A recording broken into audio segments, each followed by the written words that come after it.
pain. That is what I feel. Hi, I'm Weston. I love talking about the Astros, but they are making it kind of hard to love talking about them the past couple days. The Astros lose another one in walk-off fashion, in heartbreaking fashion. Oh boy. Let's start with pitching. Greinke looked great. Greinke was fantastic. Had trouble in the 6th inning, struck out 2, got out of it. He looked great. Absolutely fantastic. I don't know if you noticed this. He dropped a pitch at 66 miles an hour, which he doesn't have an insane fastball. Like, I know it's only about 90 miles an hour, but imagine a pitcher going out there and you don't know if he's going to throw a straight line at 90 or whatever that eephus pitch is at 66. Greinke is a joy to watch, and I hope we get him for a few more years after his contract is up, because he is just so much fun to watch and so hilarious to see in interviews. Zack Greinke is a national treasure, and we need to protect him at all costs. That's about where the fun stuff ends. Josh James came in, and to be honest, I'm kind of done with Josh James. This is such a good game by Zack Greinke, and just almost immediately erased.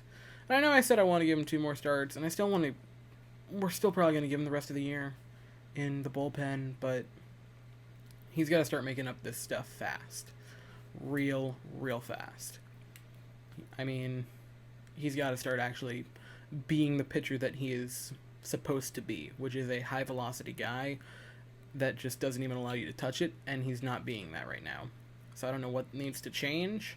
I'm hoping Brett Strom can figure it out and he can get back on track with that rookie year. But man, the past 2 years have just been painful to watch Josh James, and I'm being completely honest with you. Scrub came in after that, and he looked pretty good. He wasn't great, he wasn't terrible. 1 strikeout, 1 walk. He was good. You know, he's becoming that solid, sort of like a Colin McHugh. That's sort of what he reminds me of. He's not going to be great, but he's going to get you some good innings, and I'm fine with that. Presley came in after that for the 9th inning, and Presley had a very different night tonight than he did the other night. Last night, or I guess since I'm recording this at like 2 a.m., 2 nights ago, he looked terrible. The 4 consecutive hits to walk us off. And then tonight, 1, 2, 3, looked incredible, looked fantastic, looked like the Ryan Presley that I said I want to see from the year previous. He looked really good, so I was really happy about that. After Presley got pulled, we got to watch 2 beautiful innings of utter mastery by Eloy Paredes. Man, get your popcorn. Get your popcorn. I have a feeling this kid's going to be here a while. He's looked so good so far. Runner on third. No outs. Strikeout. He was touching almost 100. He looked superb. 5 strikeouts tonight in 2 innings. Paredes, he was an artist at work. He looked incredible tonight. He's looked really good the past few nights that he's pitched. I am so excited about him. It could be a nice pitching staff, and in a few years, it's helmed by Lance McCullers, a Paredes, maybe Forrest Whitley, Belak, and maybe Christian Javier. That could be a very, very nice pitching staff. Castellanos came in and he was pretty good. Got his 1st and 2nd major league strikeouts, so good job for him. That was really cool. And then the game ended because Cy Sneed, man. Cy Sneed. Back-to-back nights. Really bad performances. And I don't want to say when I saw Sneed warming up in the bullpen, I kind of wrote the game off. Because I did, and I still had hope. But when I saw him warming up, my belief, I guess I should say, my confidence went from fairly high to, okay, we're probably going to lose this game. And I don't want to be a pessimist. I don't like that. I like Cy Sneed. I think he's neat. I want UConn to be a good pitcher. I want him to succeed because he can become a great meme. But the past 2 nights have not indicated that he is going to become a good pitcher. 3 runs last night and just 2 runs tonight. It's kind of getting embarrassing, honestly, for the Astros. The pitching, at least. Not even the pitching, because the starting pitching in the past couple nights has been really good. Belax looked great. Greinke looked great. Christian Javier dropped in with a great game. The pitching's looking okay. I'm sorry that I keep licking my lips, by the way. My lips are very chapped. The starting pitching's looked really good.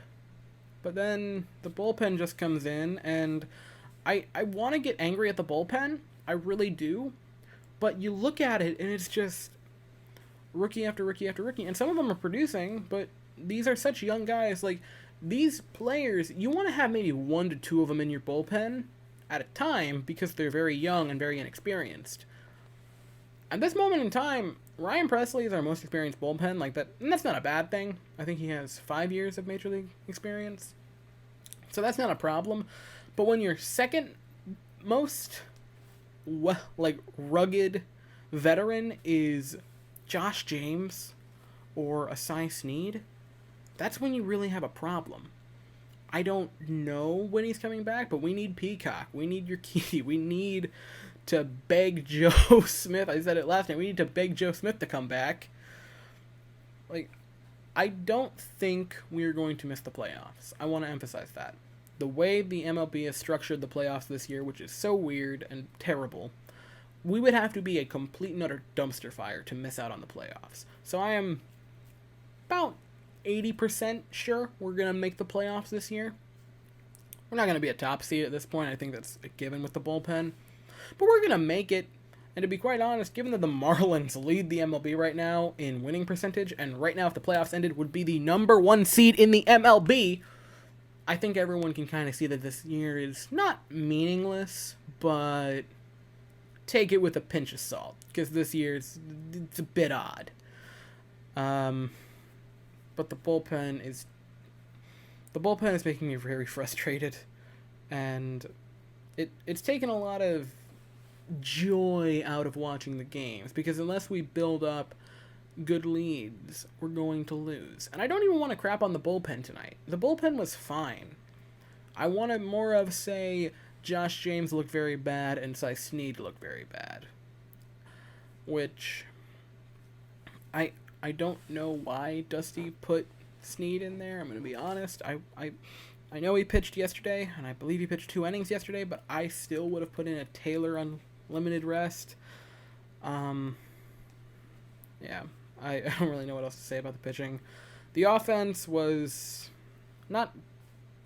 It was pretty dead, I'm going to be honest. It wasn't. It was real quiet.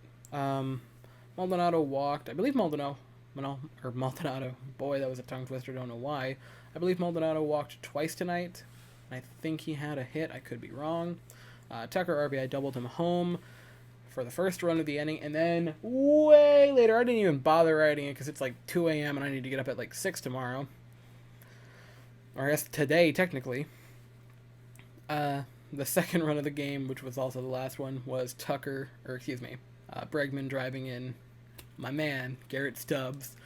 Stubbs' appearance, he played the outfield, and he scored a run. I bring that up because I freaking love Garrett Stubbs, and I went on a tangent about this a few days ago. I believe it is my first Diamondbacks video that I went on the tangent about it. It might have been the last Angels video, actually, that I went on this, 2-minute tangent just talking about how I love Garrett Stubbs. That's about all I have to say for tonight's game. It was another depressing, soul-crushing defeat. Framber Valdez gets the start tomorrow, and the last time we saw Framber Valdez, I didn't think I was going to say it, but he carried the team on his back for a win last Sunday, so hopefully he can do it again. Or at the very least put us in a position where we can hopefully win, because we cannot drop more than this game to the Athletics, given that they already had a 2.5 game lead going into the series. So we got to win the next 2 games, we got to make up this ground, and we got to start trying to get back to our old selves. The offense has got to roll on nights the pitching staff can't pick us up. And tonight, I know I crapped on the pitching staff, but the offense also deserves a bit of the blame. We got 2 runs. Come on. We got to do better than that. Anyway, that's really all I have to say for the game. Thank you so very much for watching. I appreciate it so much. I hope you have an absolutely fantastic day, and go Stros.